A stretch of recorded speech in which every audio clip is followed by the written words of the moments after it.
Joining me right now is California Congressman, House Intelligence Committee ranking member, House Ways and Means Committee member, and author of the book, Countdown to Socialism.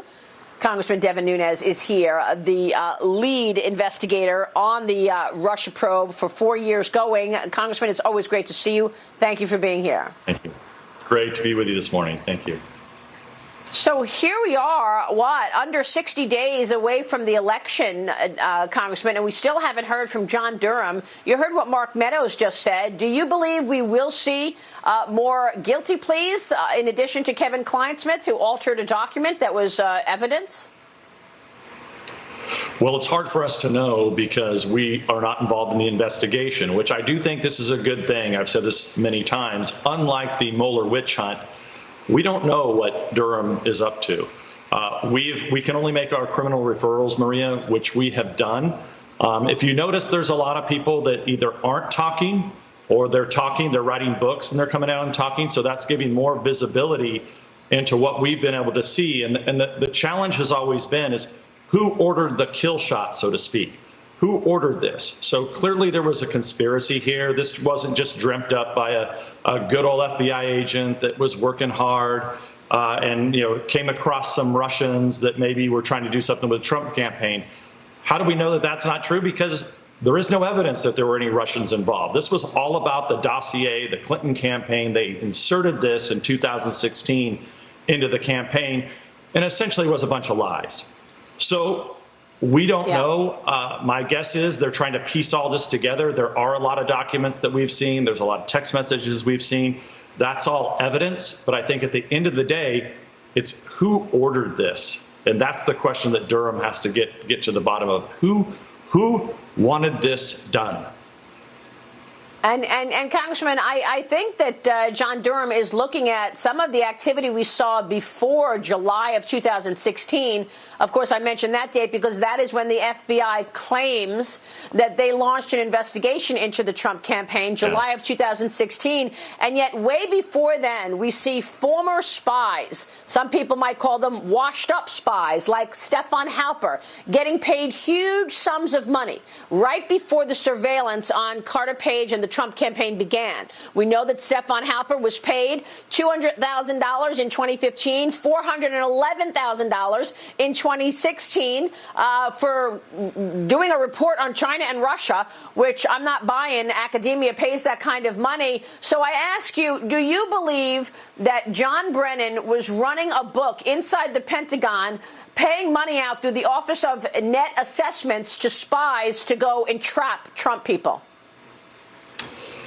Well, you bring up the key point, and that was how were taxpayer dollars going to the Defense Department and ending up in what I call the Cambridge Club, where they had a bunch of former British spies and, as you said, supposed American spies that were hiring these people that appear, when you look at the work that they did, it was just bogus work that wouldn't have taken that kind of money to do.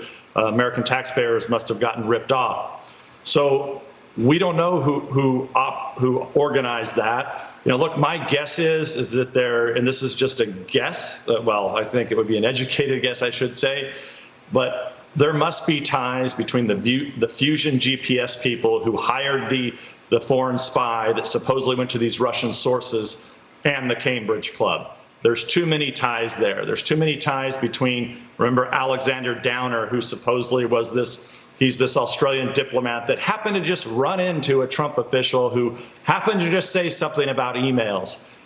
None of this has ever added up. It just has that feel and look that Hillary Clinton was probably really nervous about her emails being found that were on her illegal server. And they were looking to do both an end run around that to make it look like somehow the Trump campaign was involved, and at the same time have an October surprise trying to try Donald Trump to Russia, when it was really the Obama administration and Hillary Clinton had all the ties to Russia. For God's sake, they're the ones who had remember the Russian reset? So this is why these questions you ask are deep. There's a lot there. And this is why I'm sure why it's taking Durham so long to get to the bottom of.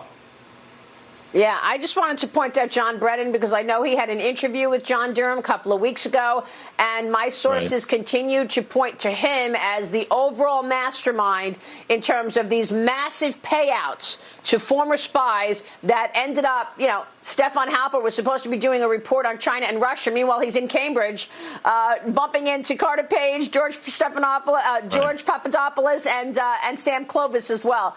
We'll have to wait and see what Durham comes up with. And Maria, one little quick thing to add on that. One little quick thing to add there is don't forget, both Papadopoulos and Page and these were essentially just kind of low-level campaign people, and in some cases just volunteers. So that's why this is so questionable. What would all these people with these long resumes be doing, meeting with these people and what appears to be setting them up with lies and deceit and mistruths?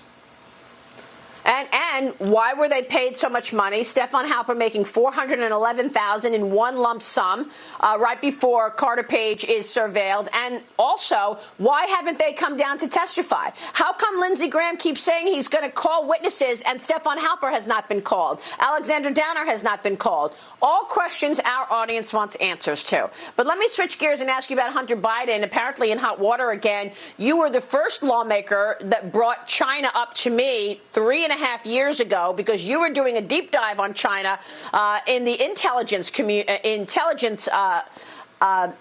area, and so that is one issue that keeps coming up. A fund co-run by the son of the Democratic presidential nominee is helping facilitate the sale of Michigan-based auto parts maker Hennige's Automotive to one of China's main military aircraft makers, Aviation Industry Corporation of China, that is AVIC.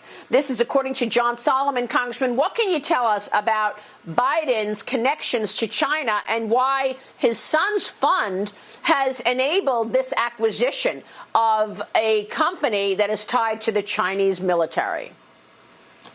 Well, I can cut right to the chase. This is the overall problem with Joe Biden hiding in his basement and not having real questions be posed to him by the press. So his son not only had a lot to do in China, where he raised money for a fund. The way I understand it is that fund actually failed. At the same time, his son was involved in Ukraine, as you know. Now, what did they try to do to Trump? They tried to claim that it was Trump who had something to do with Ukraine. So it's very similar, and it follows along this same line that whatever they're doing, they accuse you of doing. Biden needs to sit down and ask these questions, and Donald Trump should be asking him these questions also, because, you know, you've seen the pictures of Biden being over there, Biden threatening the prosecutor in Ukraine, Biden going to China, his son setting up a fund. Now, and look, it doesn't mean that any of this is illegal, but the American taxpayers and American voters have a right to know whether that or not they think this is proper or not. And if the president or if the vice president's son is over in China trying to raise money while they're brokering a deal back in 2015, do you really believe that Biden is ever going to get tough on China? My guess is he's not. He's going to be very weak on China. Yeah, well, look, I know you talk a little about this in your new book, Countdown to Socialism. Congrats on the book. Before you go, I got to ask you about the fires in California. These fires are taking place, Congressman, in your district. You're headed up there this morning. What can you tell us? Well, yeah, I'm getting ready to leave right now to be briefed. The Trump officials from the Department of Agriculture are going to be out. This is what happens when you have socialism spread across the country. We ended most of our timber harvesting here in this area. And in fact, where this fire has started, just right above where I live, the ashes are everywhere, the smoke, it's covering the sun. It's a total disaster. This was all an area now up to almost 200,000 acres, Maria, where people lived, people worked, they used the trees. We would make timber out of the trees. And over the last 20 years, since all this has been shut down because of radical environmentalism, this is kind of similar to the people that want to stop fracking and oil drilling and everything else. We've dealt with that out here in California. What happens is fuel begins to burn. These plants grow. We get sun, we get water, we get snow. It fills up, it catches on fire, and now we have a total disaster. It's a total disaster here. It's unprecedented for me living in this region, and I'm going to go up and see some of the devastation here in a few hours. Really, really sad to see. Our condolences and prayers to you and your district and everybody dealing with these wildfires. Congressman, thanks so much. Good to see you this morning. Thank Your you. new book, Countdown to Socialism, is out.